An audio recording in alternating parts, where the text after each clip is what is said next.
தீபாவளி பண்டிகையை அனைவரும் சிறப்பாக கொண்டாடும் வேளையில் தமிழ்நாடு கிராம நிர்வாக அலுவலர்கள் சங்கத்தின் மாநில தலைவர் ஆர் ராஜேந்திரன் பப்ளிக் வைப் நேயர்களுக்கு தீபாவளி வாழ்த்துக்களை தெரிவித்தார். கிராமந்தகங்கும் வாழும் தமிழர்களுக்கும் தமிழ்நாட்டில் வாழும் தமிழர்களுக்கும் தமிழ்நாடு கிராம நிர்வாக அலுவலர் சங்கத்தின் சார்பாக இனிய தித்திக்கும் தீபாவளி நல்வாழ்த்துக்களை தெரிவித்துக் கொள்கின்றோம்.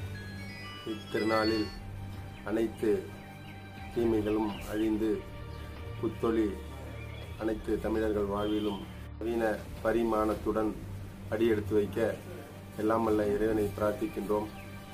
பப்ளிக் வைப் நேயர்களுக்கும் தமிழ்நாடு கிராம நிர்வாக அலுவலர் சங்கத்தின் சார்பாக எங்களது இனிய வாழ்த்துக்களை தெரிவித்துக் கொள்கின்றோம். இத்திருநாளில் அனைவரும் ஒரு மாசற்ற ஒரு தீபாவளியை கொண்டாட எங்களது வாழ்த்துக்கள்.